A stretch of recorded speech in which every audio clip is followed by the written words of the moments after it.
چین کھل کر تو کچھ نہیں کہہ رہا، لیکن سوال یہ ہے کہ کیا چین پس پردہ رہ کر پاکستان میں افغان پناہ گزینوں کی حمایت کر رہا ہے؟ اگر ہاں ایسی بات ہے تو پھر پاکستان کو اس کی کیا قیمت چکانا پڑے گی؟ تمام تر تفصیلات آج کے وی لاگ کا حصہ ہیں۔ وی لاگ شروع کرنے سے پہلے آپ سے ریکویسٹ ہے کہ چینل کو سبسکرائب کیجیے گا، بیل آئیکن دبانا مت بھولیے گا، ویڈیو اچھی لگے تو لائک اور شیئر بھی ضرور کر لیجیے گا۔ تاریخ ہے آج 13 دسمبر 2025 اور میں ہوں فرحان عباس۔ ناظرین، آج ایک ایسے سوال پر بات کرنے جا رہے ہیں جو آج کل بڑی ڈسکشنز کا حصہ بنا ہوا ہے اور جو ہر پاکستانی کے ذہن میں بھی اب ایک جگہ بناتا چلا جا رہا ہے کہ کیا چین واقعی افغان پناہ گزینوں کی حمایت کر رہا ہے یا یہ صرف ایک سیاسی تاثر ہے؟ پاکستان میں دہائیوں تک ایک ڈھکی چھپی حقیقت نہیں ہے، مسلمہ حقیقت ہے کہ ایک دہائیوں تک پاکستان نے پناہ گزینوں کو، افغانیوں کو پناہ دی ہے، لیکن اب معیشت کمزور ہے، وسائل کی کمی ہے، تو پاکستان اور دہشت گردی کا جن بوتل سے پار نکل رہا تھا، یہ سہولت کاری کر رہے تھے، تو پاکستان نے فائنلی اب سوچا کہ ان کو اپنے ملک واپس بھیجا جائے اور مہمان نوازی سے توبہ کر لی جائے۔ اب چین نہ کھل کر حمایت کرتا ہے اس بات کی، نہ مخالفت کرتا ہے، لیکن یہ سب اشارے ہیں کہ چین چاہتا ہے کہ پاکستان اپنا بوجھ کم کرے۔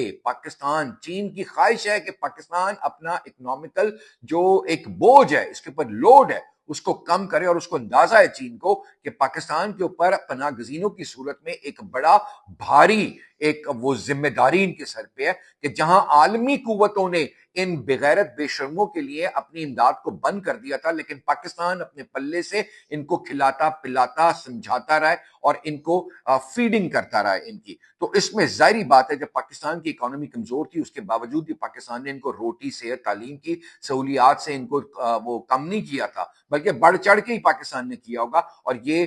بے شرم بیٹھ کر پاکستان میں تمام تر جو یہ حالات تھے دہشت گردی کے، اس میں یہ پاکستان کے ساتھ ملوث پائے گئے۔ اب غیر قانونی افغان پناہ گزین پاکستان میں روزگاری پر دباؤ تھا، سیکیورٹی خدشات، صحت اور تعلیم پر بوجھ بنتا جا رہا تھا۔ اب پاکستان ویسے بھی ایک آئی ایم ایف کے پروگرام کے اندر ہے اور آئی ایم ایف چاہتا ہے کہ پاکستان اپنی ذمہ داریوں کو آف لوڈ کرے، ہٹائے، تو چین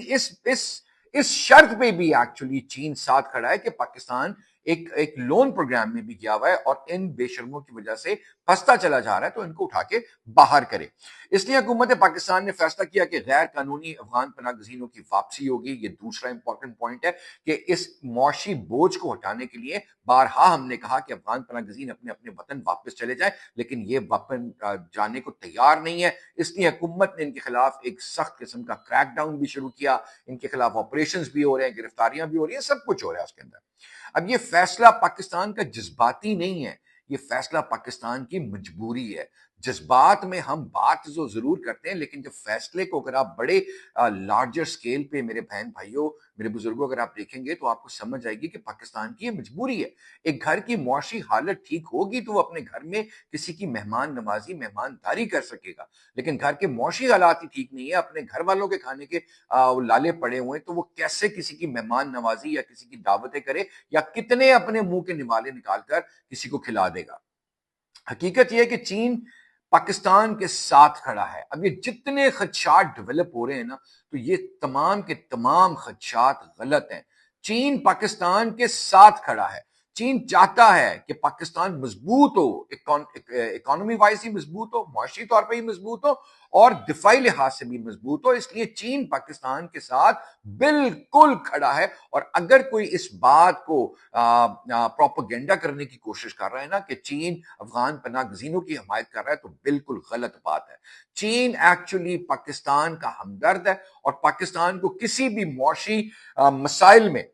ہمیشہ چین نے سب سے آگے پاکستان کی مدد کی ہے۔ تو افغان پناہ گزین چین کو بھی سمجھ آ رہی ہے، جس طرح تاجکستان کو سمجھ آیا، جس طرح ایران کو سمجھ آیا، جس طرح ٹرکی کو سمجھ آیا، تو اس طرح اب گریجولی اب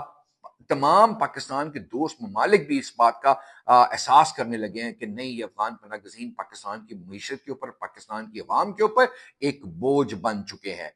اب اس وقت کے حالات کے مطابق جو تمام تر افغان پناہ گزین پورے پاکستان سے بھاگ بھاگ کر خیبر پختونخوا جا رہے تھے،